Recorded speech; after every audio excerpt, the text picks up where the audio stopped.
Okay जी। Hello जी ISC के दोस्त।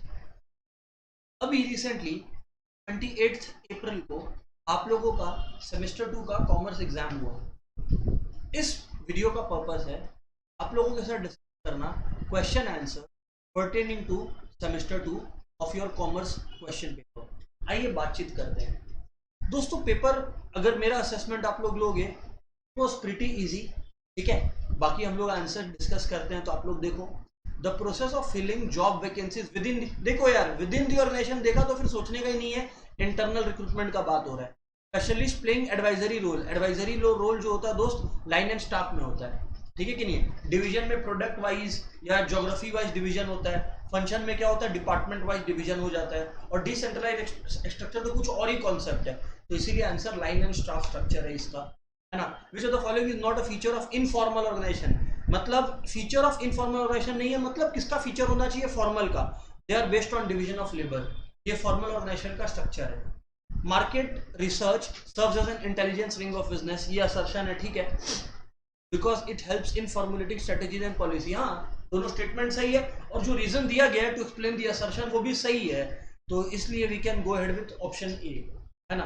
Publication of magazine on consumer right is an example of right to consumer awareness, right to consumer awareness, ठीक है। Next है state whether the following statements are true और false. अच्छा, communication done through informal channel is also known as grapevine. हाँ जी, सही है। Because just like a grapevine, जो क्लाइंबर प्लांट्स होते हैं वो कहीं पे भी स्प्रेड होते हैं, वैसे इनफॉर्मल चैनल के थ्रू कम्युनिकेशन किसी का बात किसी तक भी पहुंच सकता है। First step in the process of controlling as a function of management is the comparison of actual with standard. गलत, ये फॉल्स है। कंट्रोलिंग के स्टेप्स अगर मैं 4 पार्ट्स में आपको बताऊं तो सबसे पहले आप स्टैंडर्ड्स को इस्टेब्लिश करते हो। सेकेंड स्टेप होता है मेजर करते हो आप एक्चुअल परफॉर्मेंस को, मैप। तीसरा होता है कंपैरिजन, जो स्टैब्लिश स्टैंडर्ड है और एक्चुअल परफॉर्मेंस उसको आप कंपेयर करते हो। और फिर अगर कोई करेक्टिव एक्शंस लेना है, अगर एक डिविएशन आया है तो वो करेक्टिव एक्शन आप लेते हो। तो इसका जनाब आंसर फॉल्स है। Name the element of promotion mix. अच्छा, which involves a direct personal contact, यानी कि यहाँ पे ये लोग बात पर्सनल सेलिंग की कर रहे हैं। Moving on, briefly explain. अच्छा, अब आ गया 12 मार्क्स वाला। ये 8 मार्क्स वाला हमने डिस्कस कर लिया। अभी 12 मार्क्स वाला में क्या है, briefly explain the meaning of the term line organisational structure and functional organisational structure. अभी ऊपर में हमने आपसे बात किया कि फंक्शनल ऑर्गेनाइजेशनल स्ट्रक्चर में जो है डिपार्टमेंट बटा हुआ रहता है, marketing, account, finance division. Line organisation structure में authority top to bottom flow करता है, ठीक है। ये मेजर बातचीत है इसके बारे में। With reference to Maslow's hierarchy theory state the meaning of safety और सिक्योरिटी नीड्स। सेफ्टी और सिक्योरिटी नीड्स का मतलब है, अब आप अलग अलग तरीके से इसको देख सकते हो। देखो, अगर मास्लो का नीड हायरार्की थ्योरी के बारे में बात करें तो सबसे पहले तो आपका यहीं पर आ जाता है किस बारे में बात, सेफ्टी और सिक्योरिटी नीड्स। अगर सेफ्टी और सिक्योरिटी नीड्स का बात करें तो यू नो प्रॉपर होम हो, ठीक है कि नहीं है, इसी तरीके की चीजें, होम हो, शेल्टर हो, रिटायरमेंट के बाद आपके लिए प्रोटेक्शन प्लान हो, है ना, जैसे आपका प्रोविडेंट फंड और ये सब स्कीम्स। तो ये सारे के अराउंड लिखना है। मास्लोज नीड हायरार्की थ्योरी बड़ा इजी है। टू बैरियर्स टू कम्युनिकेशन, देखो यार यहाँ पर आपको ध्यान रखना है कि जब आप बैरियर एक्सप्लेन कर रहे हो ना, एडवाइजेबल है कि आप उसका कैटेगरी भी बताओ। जैसे आपको मैंने बताया था, है ना, आपको मैंने एक ट्रिक भी बताया था, ठीक है कि नहीं है। जैसे आप लोग बोल सकते हो सिमेंटिक बैरियर, है ना, ट्रिक था पॉप्स, अगर आपको याद हो तो। पापा से कम्युनिकेशन बैरियर होता है, पापा को पॉप्स भी बोलते हैं। Psychological barrier, organisational barrier, personal barrier और सिमेंटिक बैरियर, ये 4 है। इनमें से कोई भी 2 और अंदर के एक एक पॉइंट इनफ है। जैसे आप लिख सकते हो लैंग्वेज मिसअंडरस्टूड, या फिर आप लिख सकते हो कि पहले से कोई आप नोशन बना रखे हो सामने वाले के बारे में, इन अटेंशन, आप ध्यान नहीं दे रहे हो, तो इसमें से कुछ भी 2 बैरियर्स आप लिख दो। Describe briefly the meaning of controlling, मैंने आपको बता दिया 4 स्टेप्स है। establish standards, measure actual performance, number 3 compare the two, and number 4 analyze, take corrective actions if any. What is meant by divisional organization? Divisional organizational structure अभी हम लोगों ने ऊपर में डिस्कस कर लिया है। briefly explain commodity market, basically वो मार्केट जहाँ पे गुड्स एंड ये सब का बिक्री हो रहा है। it can be related to diamonds or it can be related to fruits and vegetables, है ना। शेयर्स एंड डिवेंचर्स का भी डिस्कशन होता है कमोडिटी मार्केट के अंदर। State any 2 points of difference between recruitment and selection, recruitment और selection का डेफिनेशन लिख दीजिए। याद रखना पॉइंट्स ऑफ डिफरेंस में एडवाइजेबल आप लोग बेसिस भी लिखो, ठीक है कि नहीं है। तो रिक्रूटमेंट के अंदर आप लिख सकते हो process of searching for employees and stimulating them to apply for jobs in the organisation.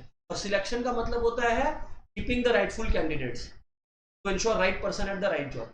Recruitment क्या एक पॉजिटिव प्रोसेस है क्योंकि लोगों को बुलाता है, सिलेक्शन एक नेगेटिव प्रोसेस है क्योंकि लोगों को भगाता है, ठीक है कि नहीं है, जो नहीं केपेबल है। Okay, moving on.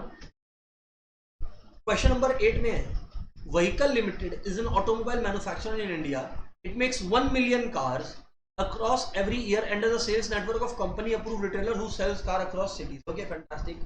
अच्छा, गाड़ी का काम है mainly, it makes 1 million cars every year and has a sales network of approved retailer who sells cars across cities. ठीक, identify and briefly explain the type of channel adopted by the company, state and two factors that are considered. तो बहुत ही आसान question था। सबसे पहले तो company ने किसके थ्रू सेल किया है, अप्रूव्ड रिटेलर्स के थ्रू। इसका मतलब ये 1 लेवल चैनल है, 0 लेवल नहीं है। 0 लेवल में मैन्युफैक्चरर टू कंज्यूमर होता है, ये 1 लेवल चैनल है क्योंकि बीच में एक मिडिल मैन है, रिटेलर। अच्छा, क्वेश्चन है 2 फैक्टर्स, तो आप इसमें पहला पॉइंट लिख सकते हो नेचर ऑफ कमोडिटी, कि क्या कमोडिटी ऐसा है जो स्पेशलाइज्ड है, कस्टमाइज्ड है, या फिर एक ऐसा है जो जनरल बनता है। गाड़ी जनरल बनता है, ऐसा नहीं है, जनरली स्पीकिंग की कंज्यूमर के हिसाब से बना। तो अगर एक कस्टमाइज, जहां पे कस्टमाइजेशन बहुत ज्यादा होती है वहां पे आप छोटा चैनल रखते हो, पर जहां पे कस्टमाइजेशन जरूरी इतना नहीं है वहां पे आप बड़ा चैनल रख सकते हो। नंबर 2, आपका कमोडिटी का कॉस्ट एंड वैल्यूएशन। अब अगर एक कमोडिटी बड़ी हाई वैल्यूड है तो आप प्रेफर करोगे छोटा चैनल यूज करने का, क्योंकि अगर ऑलरेडी हाई वैल्यूड कमोडिटी आप और मिडिलमैन जोड़ लोगे तो it will become even higher at in cost, है ना। तो सिर्फ यही 2 फैक्टर लिख सकते हैं क्या? नहीं, there are multitude of factor, है ना, कि क्या मार्केट, क्या जो मैन्युफैक्चरर है उसको प्राइस और अदर थिंग्स पे कंट्रोल चाहिए कि नहीं चाहिए। अगर मैन्युफैक्चरर को कंट्रोल का लालसा है तो फिर वो छोटा चैनल रखेगा, और अगर मैन्युफैक्चरर को कंट्रोल से कोई लेना देना नहीं है कि प्रोडक्ट कहाँ बिक रहा है, किस मार्केट में बिक रहा है, तो बड़ा चैनल रखना अफोर्ड कर, ठीक है कि नहीं है। तो ये मसला है। Moving on. और Rashmi went to purchase a packet of chocolates, the shopkeeper handed her a packet which did not have the MRP, अच्छा, date of manufacture and date of expiry, ठीक है, प्रिंटेड ऑन इट। मतलब consumer right to consumer information, है ना, right to information consumer का exploit हो रहा है। Rashmi decided not to buy the packet, ठीक है। Identify the right of consumer which has been violated, right to consumer information मतलब right to receive information. Okay, briefly explain any 2 points highlighted, highlighting the need for consumer protection. तो आप बोलोगे देखो need for consumer protection क्यों है। Number 1, because आजकल market में सबसे पहला रीजन ऑब्वियस लॉजिक है, because consumers are being exploited in multitude of ways. किस वेज में एक्सप्लॉइट हो रहे हैं? कंज्यूमर्स को ओवरचार्ज किया जा रहा है, कंज्यूमर्स को डुप्लीकेट प्रोडक्ट्स बेच दिया जा रहा है, और एक और रीजन है कि कंज्यूमर्स को प्रोटेक्शन मिलना चाहिए, वो है कि कंज्यूमर जो है ना एक ऑर्गेनाइज्ड ग्रुप नहीं है। प्रोड्यूसर लोग क्या होते हैं, एक साथ आ जाते हैं, बट कंज्यूमर बहुत कम केसेस होता है कि एक साथ आ पाते हैं। एक कंज्यूमर के साथ हुआ तो कोई दूसरे कंज्यूमर को फर्क नहीं पड़ता। मतलब कंज्यूमर्स का एबिलिटी टू फॉर्म कार्टेल्स थोड़ा कमजोर है, एंड देयरफॉर एक ऐसा लॉ होना चाहिए जो एक इंडिविजुअल कंज्यूमर को भी सपोर्ट। तो ये 2 कुछ पॉइंट्स है। आप लोगों ने भी कुछ और लिखा होगा, keeping in line the logic, consumer protection act या लॉ का जरूरत क्यों है, तो यू आर राइट, है ना। Directing is the heart of management process, ठीक है ना। Explain any 4 points on the importance of directing. काफी स्ट्रेट फॉरवर्ड क्वेश्चन है। सबसे पहले तो डायरेक्टिंग का आप लोग मीनिंग बता दो। डायरेक्टिंग का मीनिंग के बारे में दोस्तों अगर अपने बात करें तो जी बिल्कुल सही सोच रहे हैं आप। इसके अंदर आपको सारी बातें लिखनी है। हाँ, it involves motivating, guiding, supervising, है ना, ऑफ द एम्प्लॉइज या of the prospective employees to achieve the goals of the organisation. ये हो गया डायरेक्टिंग। और फिर एनी 4 पॉइंट्स, है ना, it enhances the motivation levels, ठीक है कि नहीं है, it helps in achieving organisational objectives, और इस तरह से कोई भी 4 हेड है उसको एक्सप्लेन करिए। Briefly explain the meaning of the following term, motivation और ट्रेनिंग। सेल्फ एक्सप्लेनेटरी है, इसमें बहुत ज्यादा बात करने के लिए है नहीं मेरे पास, ठीक है। Explain any 4 points on the importance of organising as a function of management, ठीक है कि नहीं है। तो सबसे पहले तो आप ऑर्गेनाइजिंग के अंदर ये इंश्योर करोगे कि proper structures are set, authority responsibility properly fixed है। पहला बात तो यही ऑर्गेनाइजिंग। और फिर इसका फंक्शंस क्या है, अगेन मैंने आपको बोला था, achieving the goals of the organisation आप लिख सकते हो, optimum utilisation of resources, proper coordination becomes possible, ये सारी पॉइंट जो है वो आप लोग लिख सकते हो। अच्छा, लास्ट क्वेश्चन देखो यार, ये क्वेश्चन में ना इतना कहानी पढ़ने का है नहीं। क्वेश्चन है mention any 2 features of a good packaging. Number 1, a good package should be easier to handle. Number 2, appealing. Number 3, should give appropriate information. दो ही मांगा तो मैंने कहा दो में आप पहला लिख सकते हो यार इजी टू हैंडल, क्योंकि पैकेज का मतलब है कि प्रोडक्ट को पकड़ सके और प्रोडक्ट को सेफ रखे। तो पहला point easy to handle and should be protecting the product from any kind of damage और पिल्फरेज, और नंबर 2 शुड बी अपीलिंग, है ना। In the above context briefly explain any 2 merits of labelling.